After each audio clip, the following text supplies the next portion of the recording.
Tu peux y aller, Calvin, à l'école du dimanche, finalement. C'est lui qui insistait pour rester dans le culte. Alors, nous avions vu les versets 9 à 12. Et ce matin, nous allons voir les versets 13 à 16, mais on va relire le texte au complet, Hébreux 13, 9 à 16. Peut-être baisser juste une petite coche mon micro. Alors, ne vous laissez pas entraîner par des doctrines diverses et étrangères, car il est bon que le cœur soit affermi par la grâce et non par des aliments qui n'ont servi de rien à ceux qui s'y sont attachés.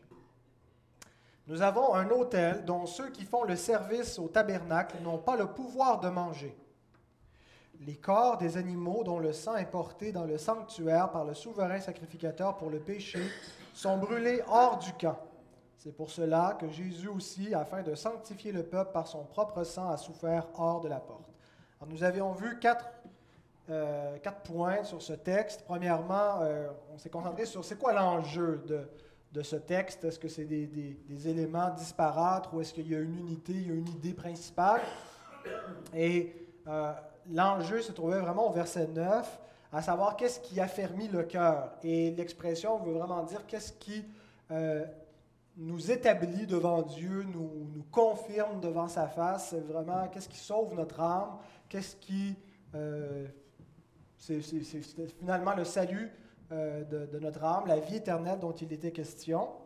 Et la réponse se trouve dans le même verset. Ce n'est pas les aliments de l'Ancienne Alliance, ce n'est pas ce qui découle de l'autel qui était sous l'Ancien Testament, avec tout le culte et tous les rituels qui étaient nécessaires d'observer dans cette alliance-là, mais c'est la grâce qui nous affermit. On avait vu deuxièmement que les judaïsants commettaient une erreur, ceux qui voulaient imposer le judaïsme aux chrétiens d'origine païenne.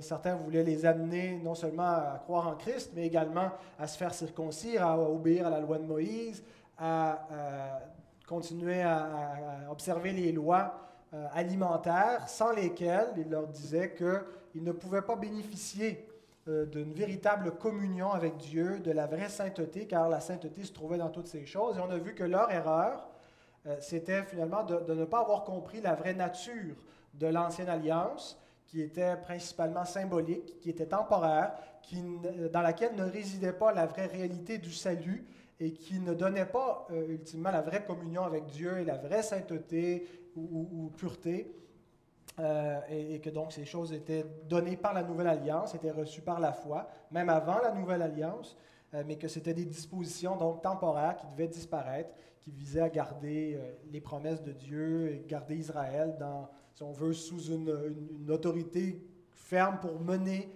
à Christ. Mais donc, ils commettaient l'erreur en pensant que dans ces rituels, ils trouvaient la vie éternelle. Troisièmement, nous avions vu que le véritable autel, c'est l'autel des croyants, des chrétiens, que nous avons aussi un autel, que nous ne sommes pas dépourvus d'un autel, et que cet autel, ce n'est pas celui qui est dans le temple, mais c'est le sacrifice de Jésus-Christ. Et l'auteur dit que de notre autel n'ont pas droit de manger ceux qui demeurent attachés au premier tabernacle, ceux qui pensent trouver la vie dans la première alliance, l'ancienne alliance. Et ils sont exclus de l'autel des chrétiens parce qu'ils restent, si on veut, dans l'ombre, ils restent dans ce qui était passager. Et on a vu finalement, le quatrième point, que dans le rituel qui avait lieu une fois par année, le Yom Kippour, au jour des expiations, il y avait une espèce d'ironie où, dans ce rituel, le peuple lui-même montrait qu'il allait, en sacrifiant, en ne mangeant pas de la victime qui était offerte pour l'expiation des péchés, et en brûlant ses restes en dehors du camp, Dieu montrait par là que celui qui allait expier le péché, le Christ, n'allait pas être, si on veut, consommé par son peuple Israël, mais qui allait être exclu de cette communauté. Et c'est exactement ce qui est arrivé. Christ a souffert hors de la ville. Symboliquement, ce que ça représentait, c'était que le peuple juif a rejeté son propre Messie. Et chaque année, il faisait un rituel qui annonçait qu'il allait faire ça, comme d'autres prophéties le disaient explicitement. On a vu Ésaïe qui disait « Vous allez entendre, mais vous ne comprendrez pas. Vous allez voir, mais ça ne vous servira de rien. Vous ne vous repentirez pas. Et tout ça va être comme une espèce de parabole que vous ne comprendrez pas. Alors, on va lire le reste du texte parce que c'était surtout, si on veut, théorique ou doctrinal. C'était un enseignement. Maintenant, il y a des enseignements pratiques et des exhortations bien concrètes qui découlent de ce qu'on a vu jusqu'à date, de ces versets. Alors, on reprend la lecture à partir du verset 13. « Sortons donc pour aller à lui, hors du camp, en portant son opprobre. Car nous n'avons point ici-bas de cité permanente, mais nous cherchons celle qui est à venir. Par lui, offrons sans cesse à Dieu un sacrifice de louange, c'est-à-dire le fruit de lèvres qui confesse son nom.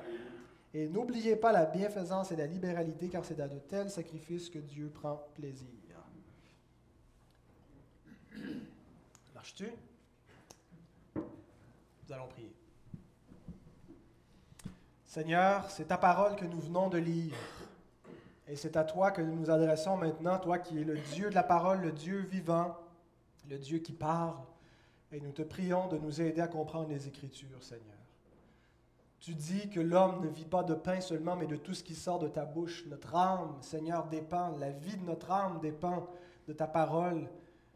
C'est une nourriture pour nous, nous en avons besoin pour croître dans ta grâce, pour croître dans ta connaissance.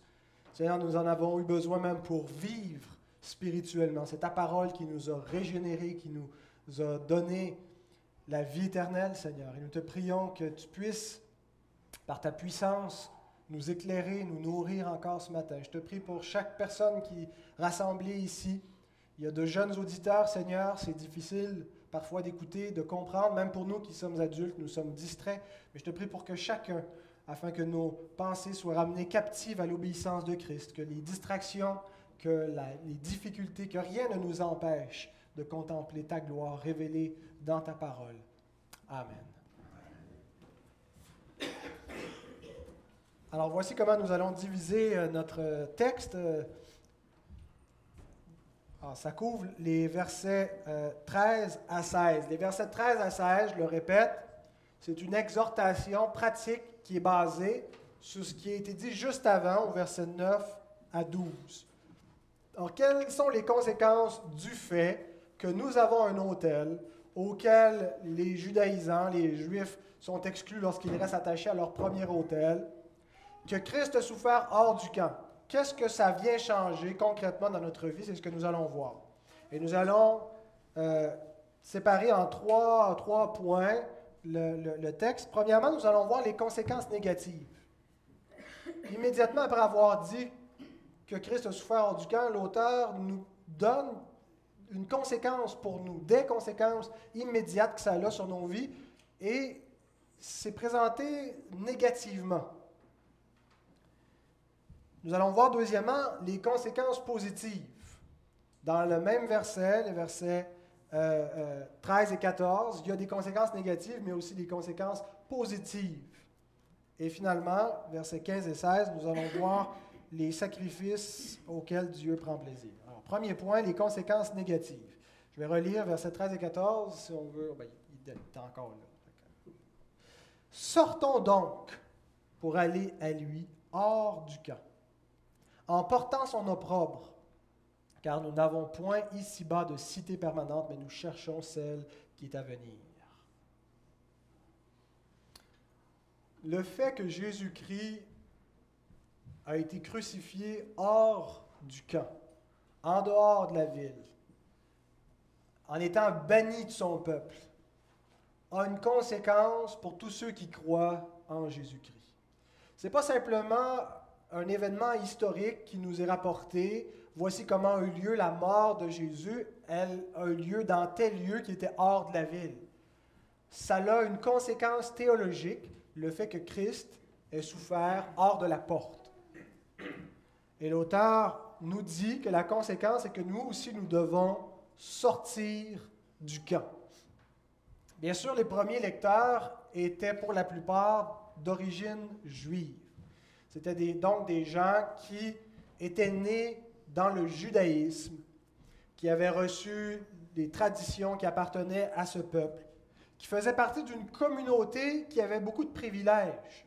entre autres celui d'être vu comme une religion licite, permise par l'Empire romain.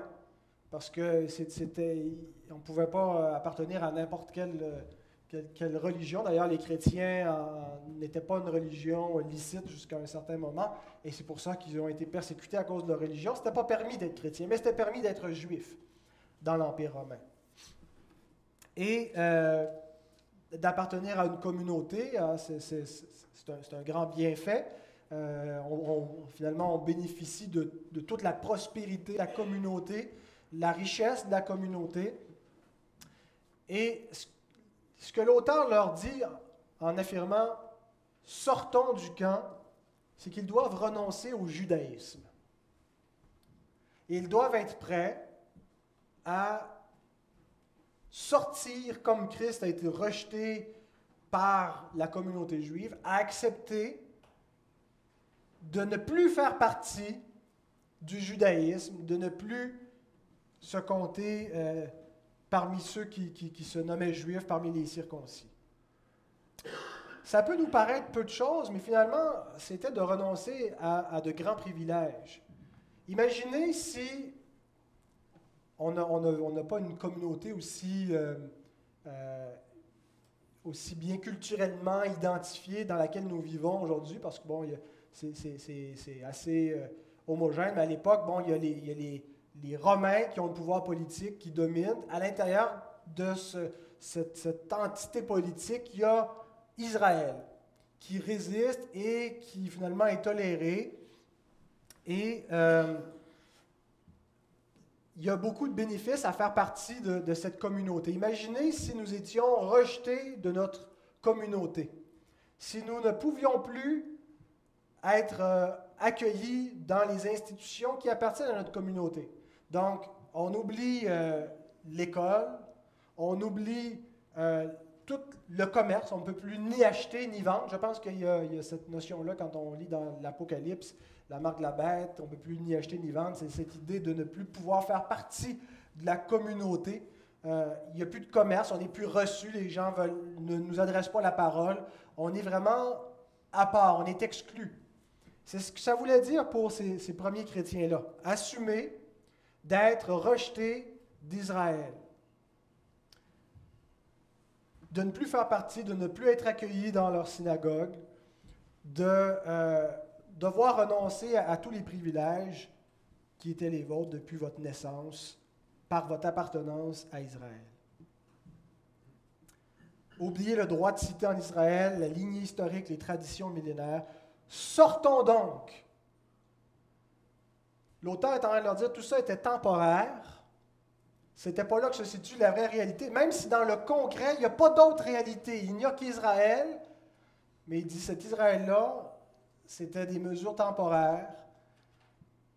Et maintenant, la réalité est venue. Vous devez sortir de cette réalité terrestre pour entrer dans une réalité céleste qui ne semble pas vraiment concrète. Et pour y entrer dans cette réalité, pour suivre le Christ, il faut être prêt à renoncer à tout le privilège qu'ils avaient ici-bas dans l'institution d'Israël. Est-ce que nous sommes, nous, qui vivons des siècles plus tard, qui ne sommes pas dans un contexte juif, est-ce que nous sommes concernés par cet impératif « sortons donc » ? Est-ce que ça s'applique à nous de quelque façon que ce soit? Donc, parce que nous ne sommes pas juifs, nous n'avons pas besoin de sortir d'Israël, et même si nous en avions besoin, ça ne nous ferait pas un pli. Je crois que l'expression « sortir hors du camp » ne se réfère pas uniquement à Israël. Spécifiquement, c'est Israël, mais ça se réfère également au monde. Les auteurs du Nouveau Testament nous permettent de comprendre que être en Israël, faire partie de la communauté juive, c'était somme toute être dans le monde. Il n'y avait pas une grande différence de ceux qui étaient dans le monde et de ceux qui étaient en Israël. Il y avait une différence. Israël avait été mis à part par Dieu pour recevoir l'ancienne alliance. Mais ce n'était pas une alliance qui donnait la grâce de Dieu. C'était une alliance dans laquelle Dieu avait confié ses oracles, sa parole, ses promesses, en vue de la nouvelle alliance, en vue de la vie éternelle, du salut à accomplir. Mais ceux qui faisaient partie d'Israël et de l'Ancienne Alliance étaient comme le reste des païens sous la colère de Dieu. Être dans l'Ancienne Alliance, ça ne voulait pas dire être sous la grâce de Dieu. Ils avaient un privilège particulier d'avoir reçu une lumière que les païens n'avaient pas reçue, d'avoir obtenu la parole de Dieu, de connaître tout ça. Mais finalement, être en Israël, ce n'était pas différent que d'être dans le monde spirituellement. Remarquez comment Israël fait partie du monde dans ces paroles de Christ qu'on lit dans Jean 3, 17 à 19. C'est l'entretien que Jésus a avec Nicodème. Et il lui dit, Dieu, en effet, n'a pas envoyé son Fils dans le monde pour qu'il juge le monde, mais pour que le monde soit sauvé par lui. Celui qui croit en lui n'est point jugé, mais celui qui ne croit pas est déjà jugé parce qu'il n'a pas cru au nom du Fils unique de Dieu. Et ce jugement, c'est que la lumière étant venue dans le monde, les hommes ont préféré les ténèbres à la lumière parce que leurs œuvres étaient mauvaises. Jésus dit ailleurs qu'il n'est venu pendant son ministère terrestre que pour faire une œuvre pendant le temps de son ministère terrestre auprès des brebis perdues d'Israël. Et ici, il dit qu'il est envoyé dans le monde. Et le monde n'a point aimé la lumière. La lumière est venue chez les siens et ils n'ont point reçu, ils l'ont rejeté. Alors le monde et Israël ici, c'est pratiquement un synonyme.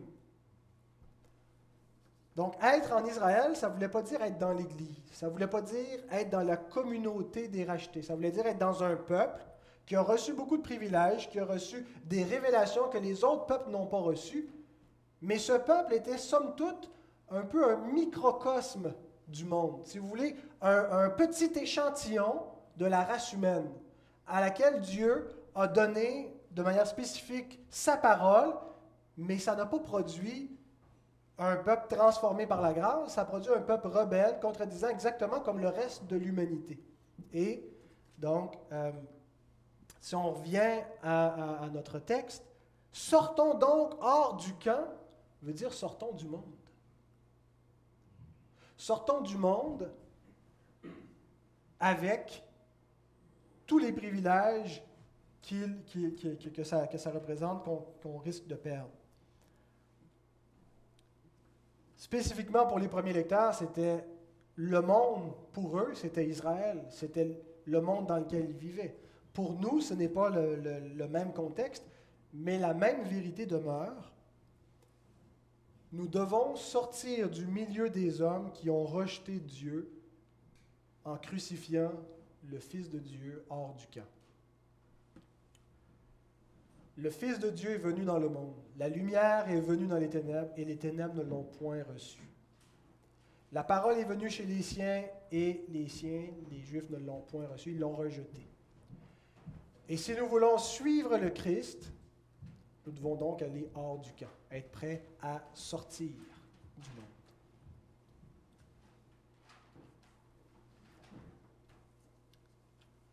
Alors maintenant, nous nous posons la question, je vous la pose. Êtes-vous sorti du monde? Êtes-vous sorti du camp? La première conséquence, c'était une conséquence négative. Pour pouvoir se nourrir à l'autel de Christ, c'est de renoncer à l'autel du monde. De renoncer à ce qui était passager. Qu'est-ce que ça veut dire, sortir du camp? Comment est-ce qu'on fait cela?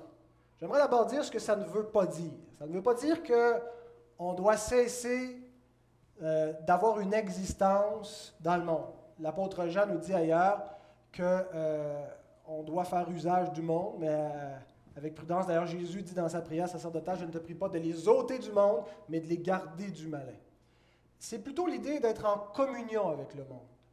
Et non pas de sortir à l'extérieur du monde comme s'il était possible de ne plus être dans le monde. Si on sort du monde, on va sur Mars, et encore là, est en train d'être colonisée, cette planète, alors on ne sort pas vraiment de l'autorité humaine. Certaines communautés, je pense, ont mal compris ce que ça voulait dire sortir du monde. Je pense, entre autres, aux communautés qui se sont vraiment séparées, sont mis à vivre en communauté fermée, et que ce soit pendant la période monastique, toute la vie de moine où on sort complètement, ou les Amish, avec tout le respect pour ce mouvement et les belles caractéristiques qu'il peut avoir, je pense que c'est une erreur. On ne doit pas mettre la lampe sous le boisseau, on ne doit pas, en ne voulant plus être dans le monde, complètement se couper de tout rapport avec les autres êtres humains qui ne sont pas en Jésus-Christ. D'ailleurs, Paul dit, quand je vous ai écrit de ne pas avoir de communion avec les infidèles, ce n'était pas de ne pas avoir aucun rapport avec les non-croyants. Autrement, il vous faudrait sortir du monde, ce qui est une impossibilité. Donc, ce que ça veut dire de sortir du monde, c'est d'être prêt à payer le prix pour suivre Christ. Et remarquez que l'auteur qualifie ce que ça veut dire sortir du monde dans le verset 13 en portant son opprobre. Sortir du monde veut dire s'identifier avec le Christ dans un monde qui a rejeté le Christ.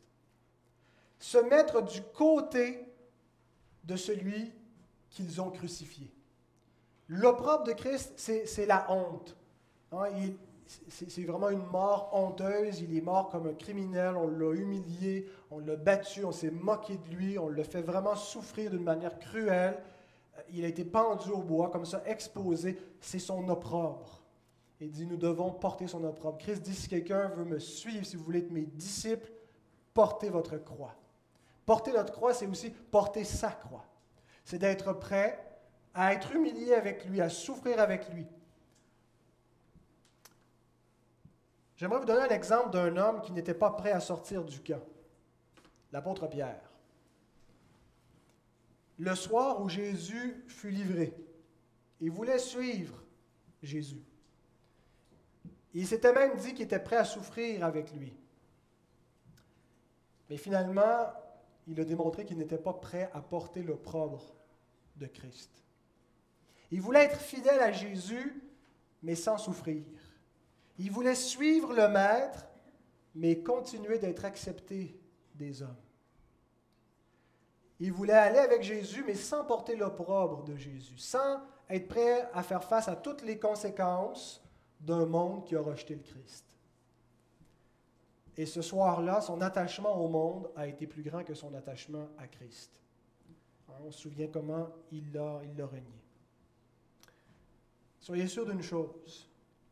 L'apôtre Paul nous dit dans 2 Timothée 3 au chapitre 12, « Or, tous ceux qui veulent vivre pieusement en Jésus-Christ seront persécutés. » Il affirme ça comme une certitude.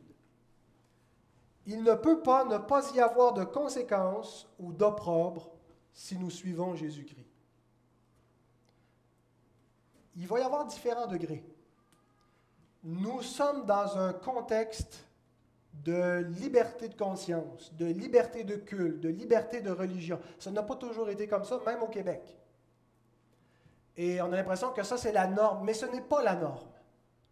Il y a de nos frères qui, actuellement dans le monde, parce qu'ils sont chrétiens, sont persécutés, sont même mis à mort. Dans les pays où, par exemple, l'islam est totalitaire et où on interdit aux gens d'être des chrétiens, de s'identifier, de parler du Christ. Dans d'autres pays, on accepte que tu sois croyant, mais tu ne peux pas annoncer ta foi, la partager et inciter d'autres à croire comme toi. Tu gardes ça comme une affaire privée. Nous qui vivons ici, nous avons légalement la permission de nous rassembler ici, d'invoquer le nom du Seigneur. Nous pouvons même annoncer le nom de Christ sur les ondes, faire du porte-à-porte, en parler à nos collègues. Il arrive parfois que nous rencontrions de l'opposition, qu'on se fait dire par un supérieur d'arrêter d'afficher notre foi, qu'on se fait ridiculiser par des gens de notre entourage, par notre famille. Ou seulement, ce n'est pas toujours parce qu'on parle du Seigneur, mais c'est parce qu'on veut vivre conséquemment à ses exigences. Parce qu'on met à part une partie de ce qu'il nous donne pour le consacrer à l'avancement de son royaume. Les gens nous trouvent ridicules, ils disent « vous êtes dans une secte ». Ou parce qu'on veut vivre honnêtement, en droiture, en respectant les lois, les gens disent « c'est complètement stupide d'obéir par motif de conscience quand il n'y a aucune menace de la part des hommes, de la part des autorités. » Il y a toujours des conséquences à vouloir suivre Christ de tout notre cœur, si nous voulons vivre pieusement Jésus-Christ, si vraiment nous voulons vivre de tout notre être et nous voulons le suivre de toute notre âme, il va y avoir des persécutions sous différentes formes. Mais il faut être certain qu'elles vont venir. Et être prêt à sortir du camp, à porter son opprobre, c'est être prêt à ne pas faire de compromis, à ne pas faire comme Pierre, à ne pas vouloir être accepté à la fois de Dieu et des hommes. Bien-aimés, nous ne le ferons pas parfaitement, nous allons faire comme Pierre. Des fois, nous allons vouloir être acceptés des hommes, nous allons faire des compromis sur notre foi. Mais par la grâce de Dieu, nous grandissons dans l'obéissance et nous sortons de plus en plus de ce monde qui a rejeté le Christ.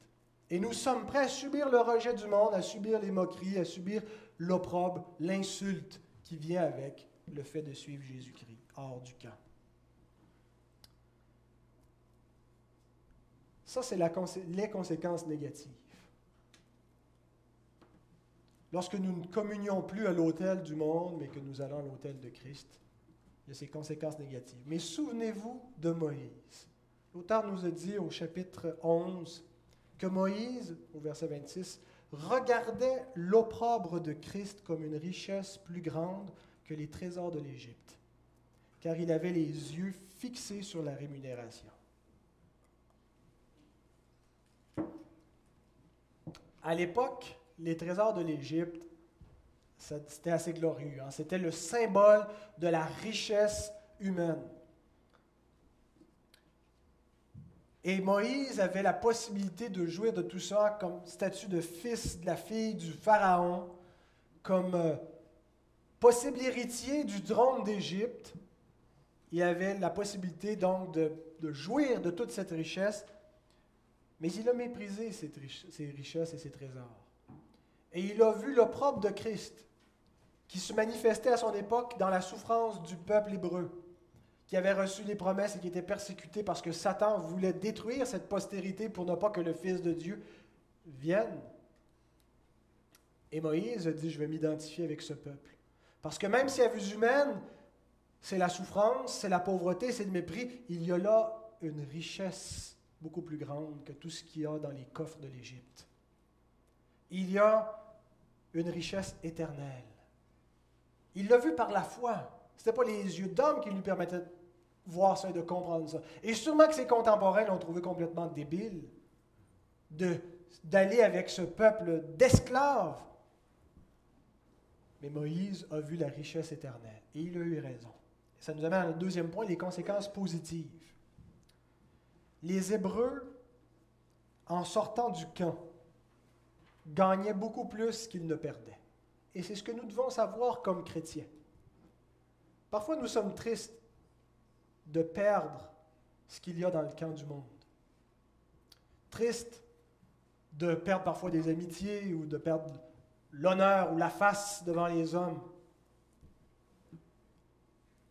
Mais pensons non pas à ce que nous perdons, mais à ce que nous gagnons, qui est une richesse infiniment plus grande.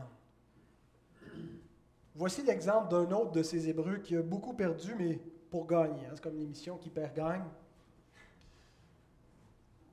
L'apôtre Paul nous dit dans Philippiens 3, 4 à 8. « Moi aussi, cependant, j'aurais sujet de mettre ma confiance en la chair.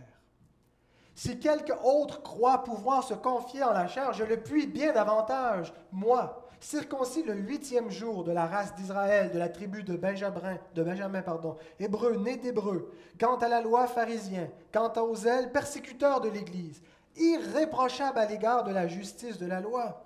Mais ces choses qui étaient pour moi des gains, je les ai regardées comme une perte à cause de Christ.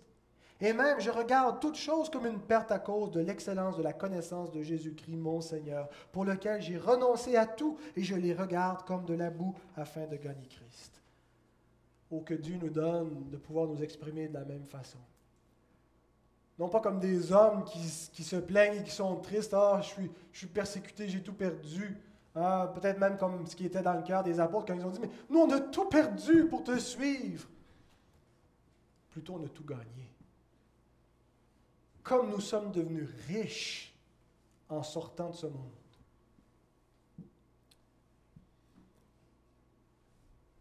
Dans les versets 13 à 14, il y a les conséquences négatives, mais elles sont contrastées avec les conséquences positives.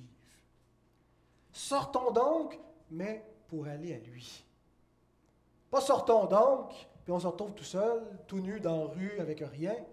Sortons donc, mais pour aller à lui, à Christ. Nous quittons la cité terrestre pour en chercher une qui est permanente. Sous-entendu que celle-ci est passagère. Vous savez, quand les hommes se glorifient dans leur philosophie, leur richesse, leur pouvoir, tout ça est méprisable parce que tout ça va passer. Ce n'est que pour un temps. Et ils le savent bien. Quelqu'un qui atteint le sommet en termes de gloire humaine, sait bien que ça va finir. Qui va vieillir, qui peut mourir à tout moment, qui peut mourir lentement dans l'agonie, qui va tout perdre et que tout ça n'est qu'une vanité. Mais celui qui obtient les richesses qui sont en Dieu, qui nous sont données à son Fils, sait qu'il atteint une félicité qui ne passera point. Un bonheur qui n'aura jamais peur de perdre parce qu'il ne le perdra jamais. Une cité, c'est-à-dire toute une communauté, tout un peuple, tout un état d'être qui est pour l'éternité.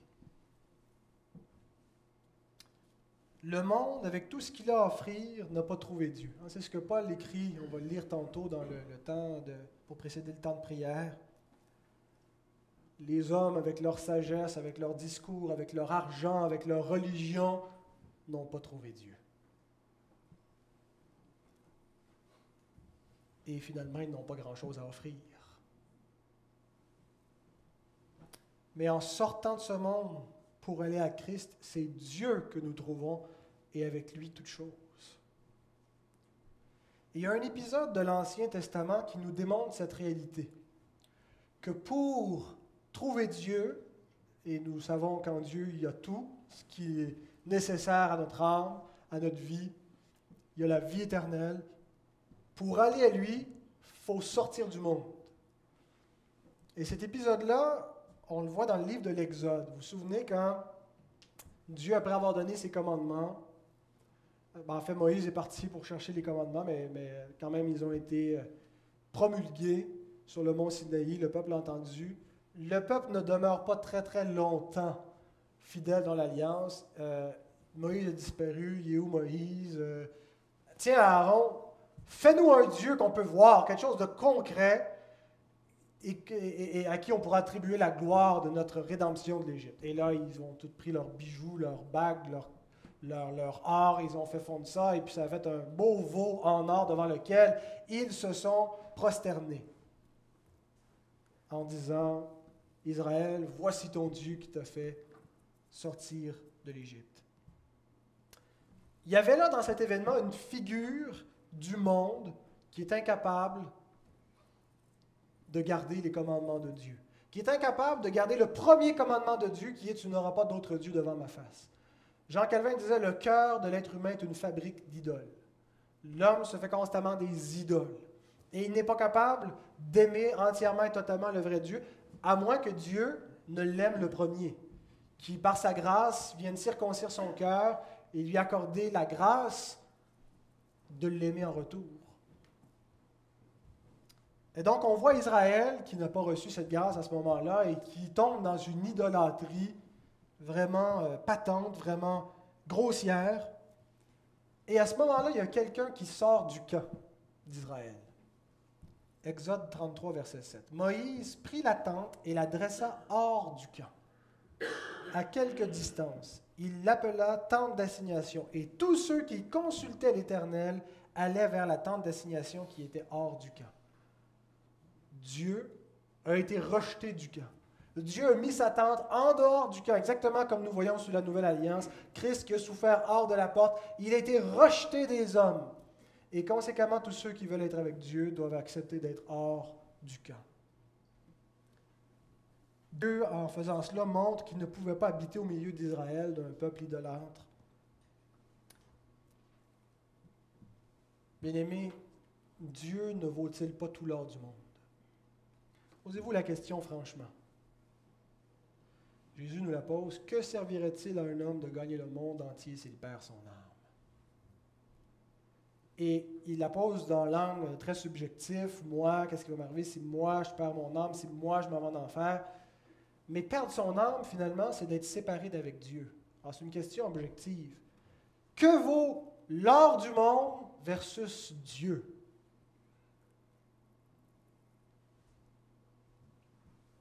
Bien-aimés, si notre âme n'est pas avec Dieu, notre âme est perdue. Rien ne peut la sauver, rien ne peut la combler, rien ne peut la satisfaire. Nous sommes réellement perdus si nous ne sommes pas en communion avec Dieu.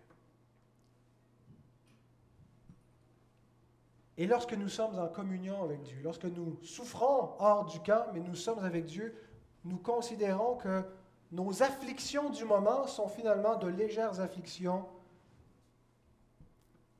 qui valent bien un poids au-delà de toute mesure de gloire pour l'éternité.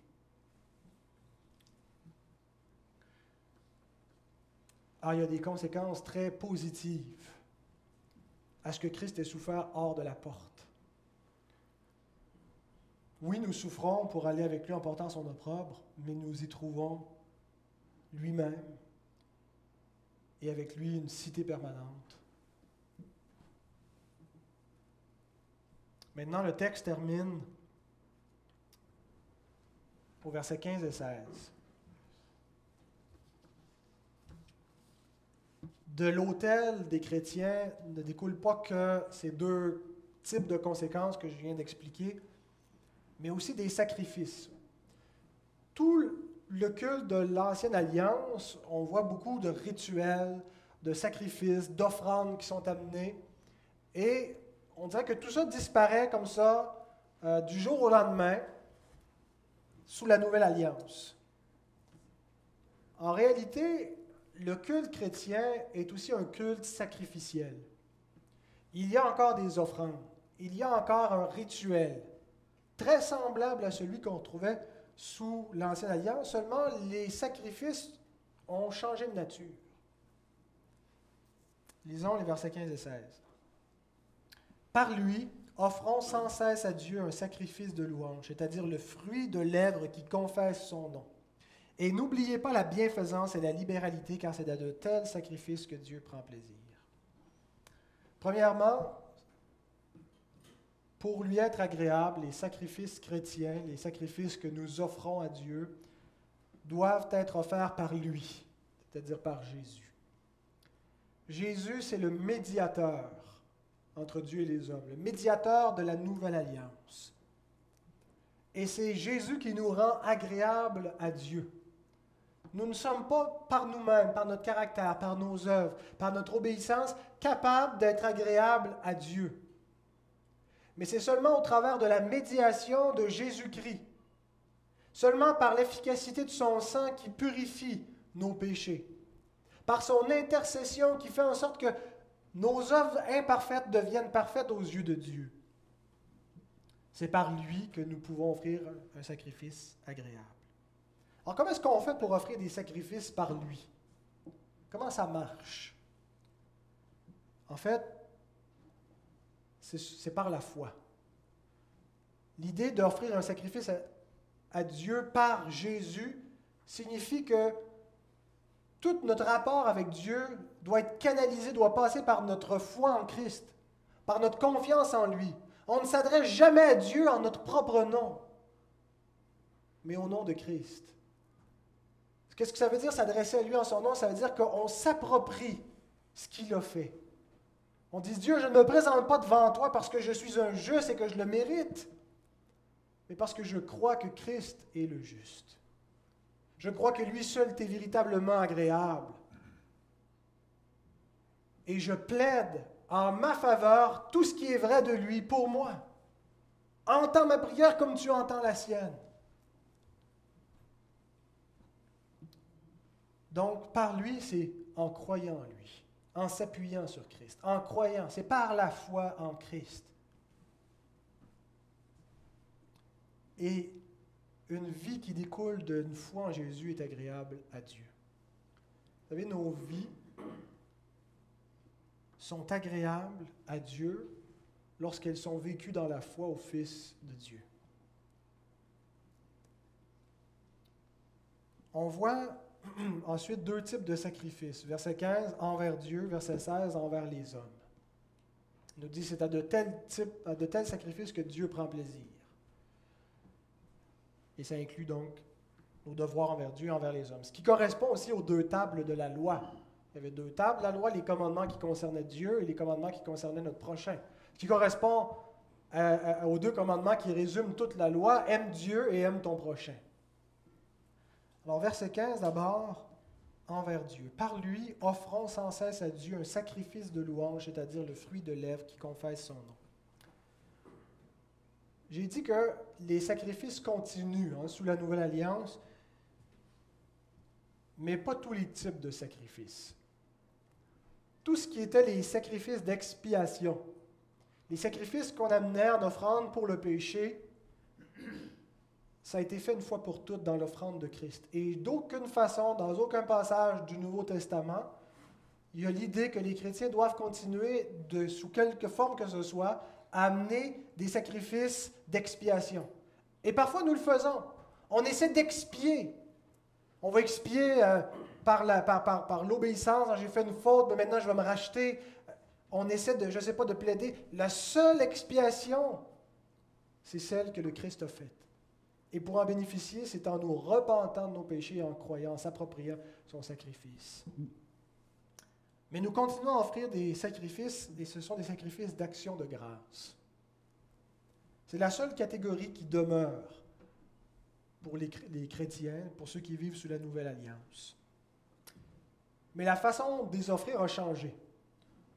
On amenait des sacrifices d'action de grâce, parfois même en sacrifiant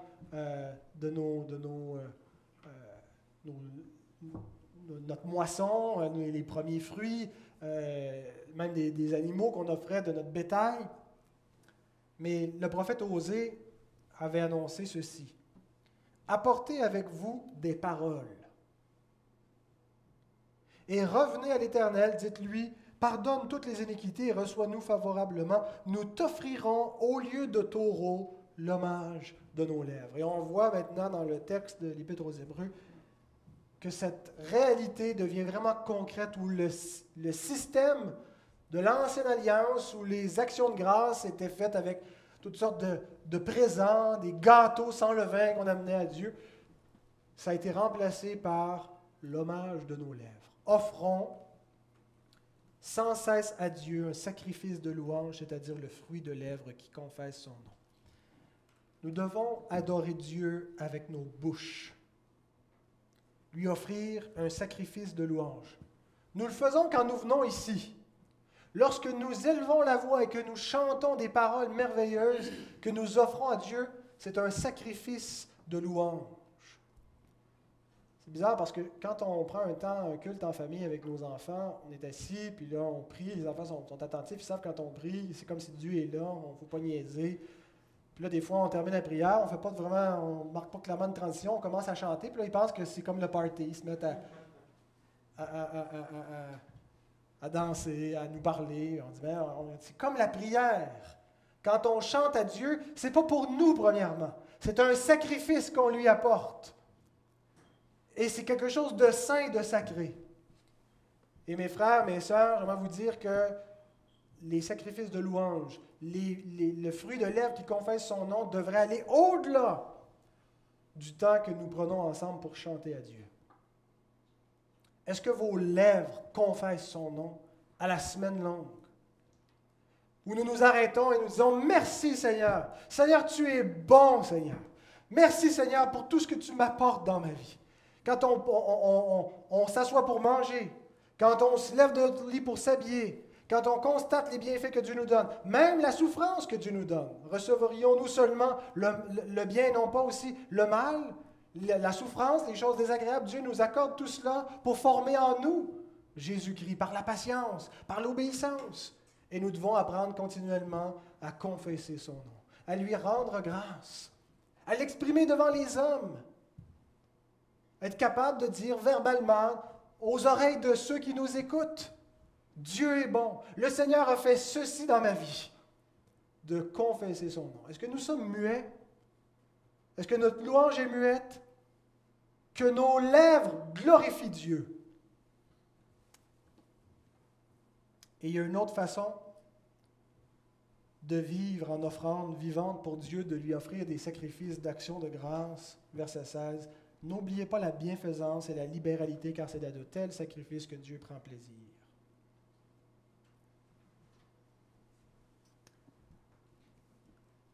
La bienfaisance et la libéralité. Deux beaux mots grecs. Le premier, bienfaisance, eupoia. Poieo veut dire faire, eupoia, faire le bien. On pense à faire le bien souvent par motif de conscience. Hein? C'est bien d'user de bonté envers son prochain, d'être généreux, de s'occuper des gens de notre famille, de nos parents qui vieillissent, prendre soin de nos enfants. Est-ce que nous réalisons que comme chrétiens, ce genre de vie est un culte à Dieu? C'est une offrande à Dieu. Et nous devons le faire dans cette perspective-là. Parce que sinon, à un moment donné, nous n'aurons plus une raison de faire le bien. Le simple sens du devoir ne sera pas suffisant si nous ne réalisons pas que c'est pour la gloire de Dieu que nous vivons. Or, le culte à Dieu n'est pas seulement le temps de prière, le temps de prédication, le temps de lecture de sa parole, mais c'est en faisant le bien. Et l'autre mot, libéralité, c'est le mot koinonia, communion, qui, dans certains contextes, donc le sens de partage, de participation, de générosité. À cause de notre péché, nous oublions parfois les autres, hein, nous nous refermons sur nous-mêmes.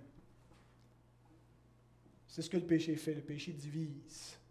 Le péché vient scléroser nos cœurs, il le referme. Et c'est pour ça que l'auteur nous dit, n'oubliez pas, ne négligez pas la libéralité, la communion, le partage, le don de vous-même, le don de ce que Dieu vous donne.